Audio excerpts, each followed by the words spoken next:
Շնորհակալություն ազգային ժողովի մեծարգո նախագահ, հարգելի նախագահություն, հարգելի գործընկերներ, սիրելի հայրենակիցներ։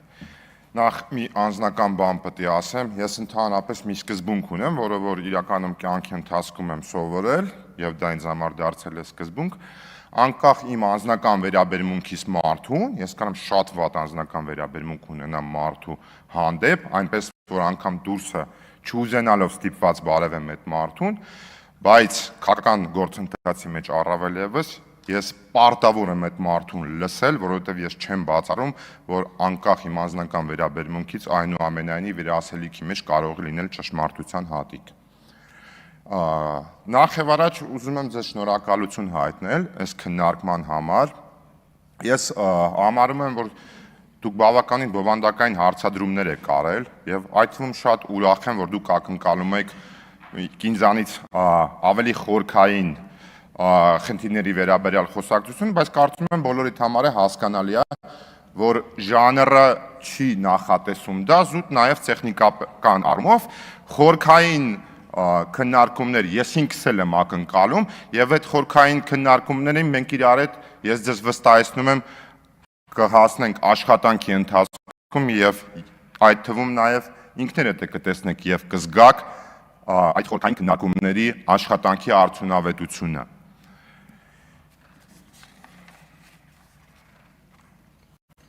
Ուզում եմ ամեն դեպքում մի քանի բանի անդրադառնալ, որը որ գործընկերների կողմից ընդդիմադիր հնչել է, նախ ուզում եմ ասեմ, որ ես կողմնակից չեմ այնուամենայնիվ այն խոսակցությանը, որ ձեր ցանկացած բարձրացած հարցին ես ու հիմնականում ես դրանից զերծ եմ մնալու ապագայում, որ ես ձեզ ասեմ այլ ձեր ժամանակ, որովհետև կարծում եմ եւ նաեւ հավաստիացնում եմ ձեզ, որ իմ աշխատելավոճ տեսանկյունից բոլորովին այլ է ելնելու։ Ես ձեզ հավաստիացնում եմ, որ ես թույլ չեմ տալու, որ ազգային ժողովի ամբիոնից, ազգային ժողովի մասնավորապես ընդդիմադիր падգամավորները գան, մատնանշեն խնդիր եւ այդքանով համարեն իրենց առաքելությունը ավարտված, որ ես ճիշտ տեղը խնդիրը մատնանշեցի, իմ առաքելությունը ավարտված է, ոչ, առաքելությունը դրանով չի ավարտվում։ Իրար հետ ճիշտ մատնանշման պարագայում հետևողական աշխատելու ենք այդ խնդիրների լուծմանը եւ այդ թվում դուք պարտավոր եք լինելու, եթե մենք չտիրապետենք այդ խնդիրների լուծմանը, բերել այդ խնդիրների լուծումները եւ իրար հետ գնալու ենք այդ խնդիրների լուծմանը։ Ինչու համար։ Դուք դրանով չեք օգնելու քաղաքացիական պայմանագրին։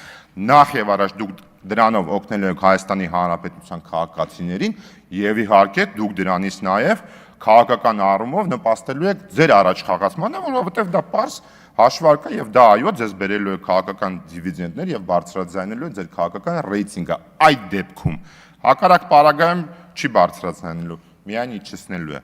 Ուզում եմ անդրադառնալ պարոն Խաչատրյանի կողմից հնչեցված սուների մասով հարցադրմանը, որովհետև այս մի բան էլ ենք իրար հետ անելու, ինչպես որ ասել եմ, այս քննարկումների ընթացքում մենք գալու ենք հասնենք նրան, որ այս ամբիոնից հնարավորինս ստույգ խոսքեր հնչեն եւ այդ թվում տվյալներ, մասնավորապես սուերի մասով պայմանագիրը կնքվել է 2019 թվականի դեկտեմբերի 1-ին, առաջի խմբականակը 4 հատը Հայաստանի Հանրապետություն մատակարարվել է 2019 թվականի դեկտեմբերին, 2020 թվականի 44-օրյա պատերազմը սկսվել է սեպտեմբերին, ես կարծում եմ պետք չի ասեմ, թե զենք զինամթերքի գնումը իրանից ինչ է ենթադրում, բավականին բարձր շղթա է, այդ թվում նաև ուսման հետ կապված տվյալ զինատեսակի մասով եւ բուն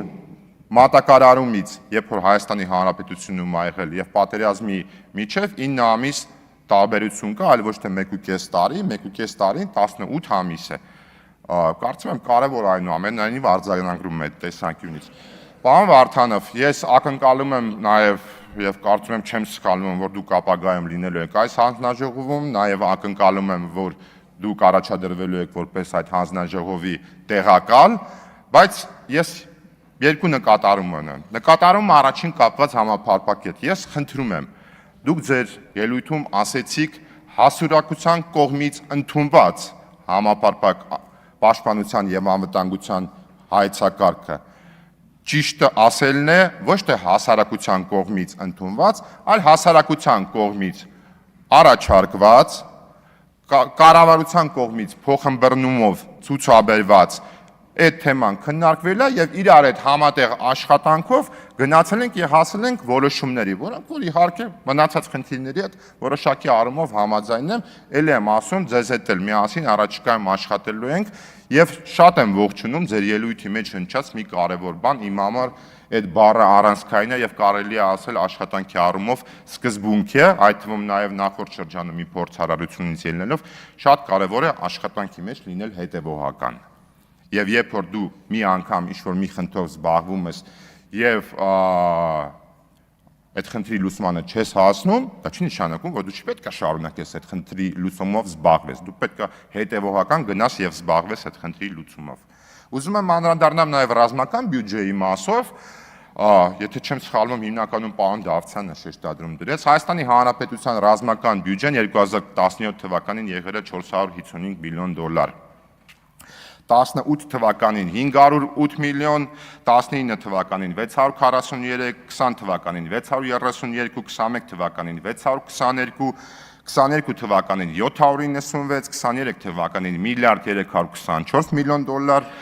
24 թվականին միլիարդ 420 միլիարդ դոլար, 25 թվականին միլիարդ 740 միլիոն դոլար, 26 թվականին միլիարդ 480 միլիոն դոլար։ Ինչու համար եմ սա ասում։ Հնչեց այն փաստը, որ 24 օրյայից հետո վերականգնվելու խնդիր ունենք, միանշանակ ճիշտ է, բայց ոչ միայն 44 օրյայից 20 թվի հետո, այդ թվում նաև 23 թվի դեպքերից հետո, երբ որ բազմաթիվ զենք եւ զինամիթեր կորցրեցինք, պատճառների մեջ չեմ խորանում, բայց դա չի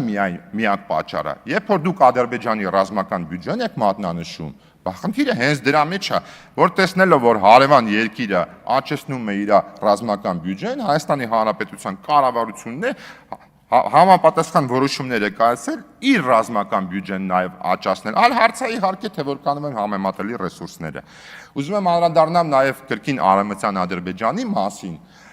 կապված արտաքին հետախուզության ծառայության հետ եւ այդ թվում նաեւ ձեր հարցին կպատասխանեմ այդ կոնտեքստում պարոն Վարդևանյան, ես շատ զարմացած եմ, որ դուք ասում եք, բա արտաքին հետախուզության ծառայությունը նշել է Արևմտյան Ադրբեջանի մասին։ Օրինակ չէի զարմանա, եթե դուք գայիք ասեիք, որ չի նշել Արևմտյան Ադրբեջանի մասին։ Որտեւ այդ դեպքում կստացվեր, որ մենք անտեսում ենք այդ սպառնալիքը։ Իսկ տվյալ պարագայում Համապատասխան ինստիտուտը արձանագրել է այդ սպառնալիքը եւ դրա մասին բարձրաձայնում է եւ կրկին պնդում եմ, որ Հայաստանի Հանրապետության թե վարչապետը, թե կառավարության անդամները, թե քաղաքացիական պայմանագիր անդամները բազմիցս Արևմտյան Ադրբեջանի խոսույթի սպառնալիքների մասին խոսացել են եւ դեռ կարծում եմ շարունակաբար խոսալ են։ Ինչ վերաբերվում է քննչական կոմիտեի եւ արտաքին հետախուզության ծառայության տարանջատման մասին, գլոբալ առումով գաղափարի հետ ես համամիտ եմ, արդյունավետության տեսանկյունից կարծում եմ այնուամենայնիվ պետք է վիճակագրություն ունենանք ձեռքներիս տակ ուսումնասիրենք այդ խնդիրը, բայց արտաքին հետախուզության մասով դες կարող եմ ասել, որ օրինակ ինձ համար բավականին խնդրահարույց է եւ հարց է, թե ինչու համար է, եթե մենք արտաքին հետախուզության ծառայությունը առանձնացնել ենք, այնուամենայնիվ ազգային անվտանգության ծառայության ներքո կա նմանատիպ վարչություն։ Եվ ինչու համար է դա պետք, մի քիչ լավ չեմ հասկանում, այդ թեման կուսումնասիրեմ առաջիկայում։ Մի քանի հատ էլ ասելիք ունեի, բայց այնուամենայնիվ կսահմանափակվեմ մի կարճ պարոն Մանուկյան, դուք միանշանակ եղել եք լավ ազգային ժողովի падգամավոր, պաշտպանության եւ անվտանգության հանձնաժողովի, ճիշտ շատ դեպքերում խնդիրներ եք մատնանշել, որոնք որ ես ինքս եմ ուզում մատնանշել, բայց մինչ այն պահը, երբ որ կներեք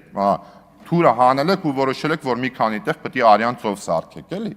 Որտեղ ամեն ինչ մեր մոտ փլուզվել է, խնդրում եմ այս անգամ եթե գալ եք, տենց չանեք։ Ինչ վերաբերում է պարոն Հազարյանի ասած սակրավորների մասին, ես շատ չեմ անդրադառնա, անիմաստ եմ համարում,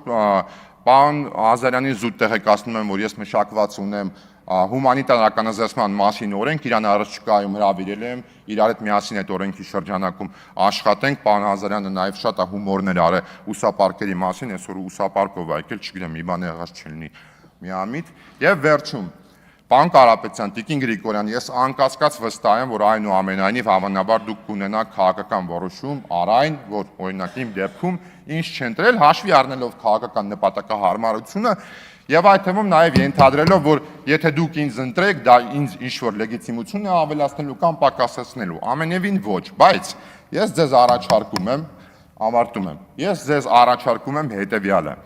որ քանի որ այնուամենայնիվ ես գիտեմ, որ ձեր մեջ կան մարդիկ, որոնք որ անձնապես կուզեն ինձ ընտրեն, եւ քաղաքական որոշման պարագայում կարող է որոշակի անհարմարություն լինի համար, ես ձեզ զուտ առաջարկում եմ, գուցե քննարկեք ազատ թողնել քվեարկությունը, եւ դա ինչու համար եմ ասում, իմ օգուտը դրանից որն անելու, ոչ թե լեգիտիմության ավելանալ թե պակասել, ներողություն եմ խնդրում, ավարտում եմ, այլ յուրաքանչյուր ավել քվեն ինձ համար լինելու է ել ավելի մեծ պարտավորություն, իմ աշխատանքը ավելի